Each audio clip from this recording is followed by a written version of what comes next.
तो मैं एक चैप्टर पढ़ रहा था रामचंद्र शुक्ल जी का उत्साह। तो यहाँ पर मैंने एक पैराग्राफ देखा जिसमें वो बताते हैं कि असल में उत्साह का असली मकसद क्या। वो यहाँ बताते हैं कि मैं एक सेंटेंस पढ़ना चाहता हूँ, एक वाक्य पढ़ना चाहता हूँ। उत्साह वास्तव में कर्म और फल की मिलीजुली अनुभूति है जिसकी प्रेरणा से तत्परता मिलती है। मतलब वो कहते हैं कि उत्साह एक कर्म और फल की एक मिलीजुली अनुभूति है जिसकी प्रेरणा से तत्परता मिलती है। और ये बताते हैं कि और यहाँ पर ये बताते हैं जब तक फल तक पहुँचने वाला कर्म पथ अच्छे ना लगेगा तब तक केवल फल का अच्छा लगना कुछ नहीं। फल की इच्छा मात्र हृदय में रखकर जो प्रयत्न किया जाएगा वो अभावमय और आनंद शून्य होने का कारण निर्जीव सा होगा। सॉरी, मैं ये रीडिंग कर रहा हूँ। मैं रीडिंग करना नहीं चाहता हूँ, लेकिन मैं चाहता हूँ कि आप समझ पाए कभी,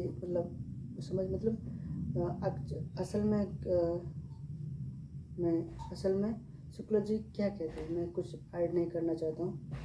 तो ये हम बताते हैं कि जब तक फल तक पहुँचने वाला कर्म पथ अच्छा ना लगेगा तब तक केवल फल का अच्छा लगना कुछ नहीं। जब तक आप अगर आप जिस काम को कर रहे हो, अगर वो पथ अगर आपको सही ना लगेगा तो सिर्फ फल की, और वो कहते हैं फल की इच्छा मात्र हृदय में रखकर जो प्रयत्न किया जाएगा। वो कहते हैं कि फल को नज़र में रखकर जो काम किया जाता है वो अभाव और आनंद से होगा। मतलब जो कम फल को नज़र में रखकर काम किया जाता है। सपोज आप किसी भी काम को कर रहे हो, सपोज आप एक घर बना रहे हो, एक बड़ा सा घर बना रहे हो।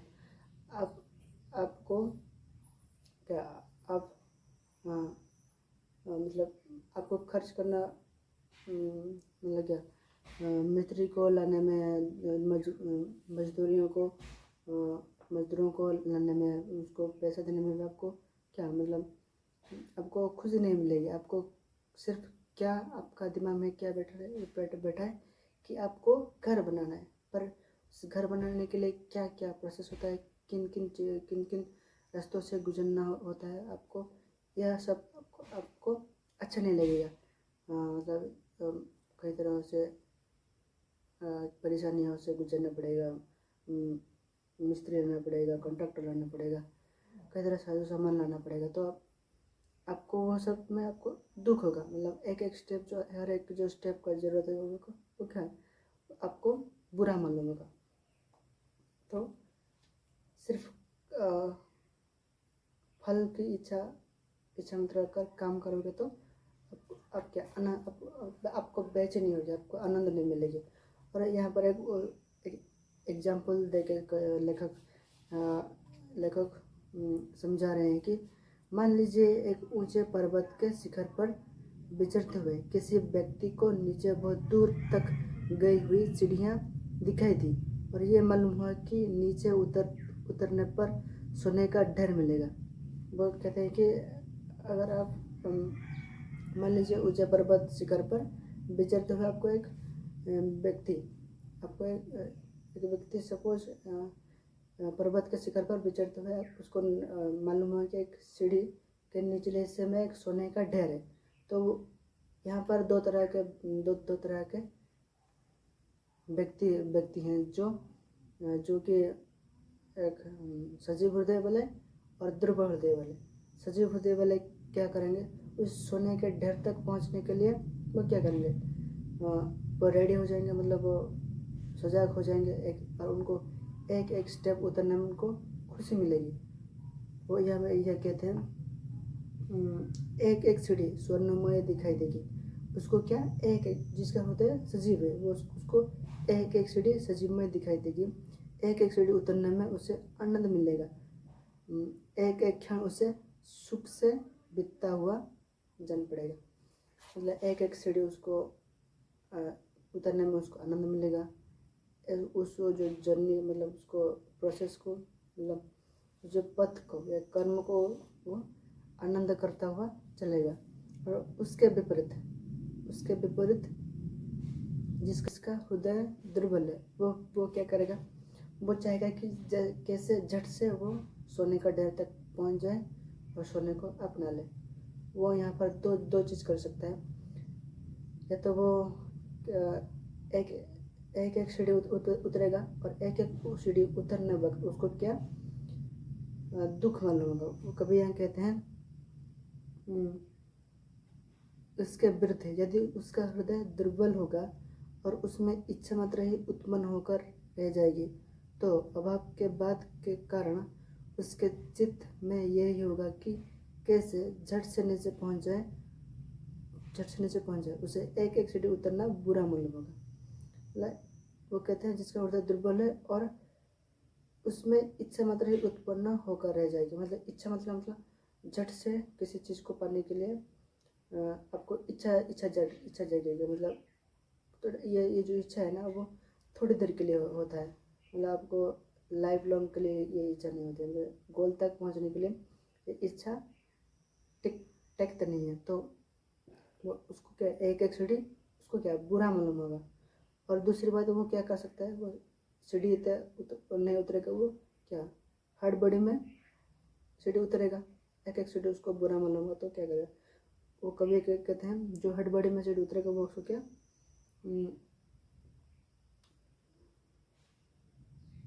कभी यहाँ कहते हैं कभी लेखक यहाँ कहते हैं या तो वो हार कर बैठ जाएगा या फिर लड़खड़ा कर मुंह के बल गिर पड़ेगा।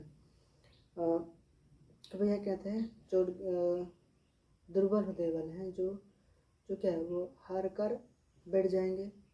क्यों बैठ जाएंगे, क्योंकि उसको हर एक सीढ़ी बुरा मालूम होगा और वो हार कर बैठ जाएंगे। और दूसरी बात वो हड़बड़ी में आकर जल्दी से उतरने के लिए कोशिश करेंगे और मुंह के बल गिर पड़ेंगे। तो ये कभी यहाँ कहते हैं कि उत्साह वास्तव में कर्म और फल का मिलजुली अनुभूति है। और यहाँ पर मैं एक एग्जाम्पल देना चाहूँगा। सपोज आपने एक वीडियो देखा,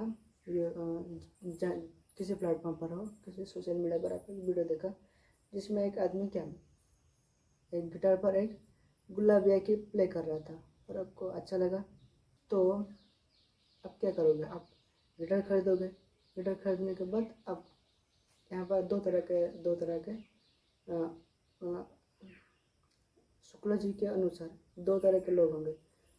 या एक है जो दुर्बल हृदय वाले और एक सजीव हृदय वाले। दुर्बल हृदय वाले क्या करेंगे कि कैसे वो झट से वो गिटार प्ले करने के लिए कोशिश करेंगे और वो जब वो प्ले नहीं कर पाएंगे, जाहिर है आप प्ले नहीं कर पाओगे क्योंकि आपके पास एक्सपीरियंस का कमी है, नॉलेज का मतलब स्ट्रॉमिंग पैटर्न जो भी है उसकी कमी है, बेसिक नॉलेज का कमी है तो आप नहीं बजा पाओगे। और जब आप 2-3 दिन होने पर भी नहीं बजा पाओगे या फिर ज़्यादा से ज़्यादा एक हफ्ते पर भी नहीं बजा पाओगे तो क्या आप हार कर बैठ जाओगे। और दूसरे जो कि सजीव हृदय वाले शुक्ल जी के अनुसार वो क्या करेंगे, वो गुलाबी आँखें बजाने के लिए वो इसमें क्या क्या लगता है, मतलब स्ट्रमिंग पैटर्न क्या है, बेसिक कोड क्या है, ए माइनर ए मेजर जो भी होता है वो क्या है, पहले वो सीखेंगे। उसके बाद गुलाबी आँखें जो बजाने के लिए जिस स्ट्रमिंग पैटर्न यूज़ किए हैं, जिस कोड यूज़ किए हैं वो सीखेंगे तभी वो बजा पाएंगे। हालांकि इस प्रोसेस में वक्त ज़्यादा लेगा लेकिन आपको उस हर एक स्टेप आपको उत्साह मिलेगी, आनंद मिलेगी। तो हाँ इवेंचुअली वो क्या करेगा, वो आखिरकार गुलाब आँखें बजा लेगा। और उसका फ़ायदा यही है कि सिर्फ वो गुलाब आँखें ही नहीं बजाएगा, वो उसके अलावा बहुत सारे गानों गाने पर भी वो ओके मतलब गिटार बजा सकता है। तो इसलिए कभी के सॉरी मैं बार बार कभी कह रहा हूँ, लेखक के अनुसार हमें कर्म और फल को उत्साह कहेंगे और इसी में हमको असली उत्साह मिलेगी, न सिर्फ कर्म में न सिर्फ फल। Thank you.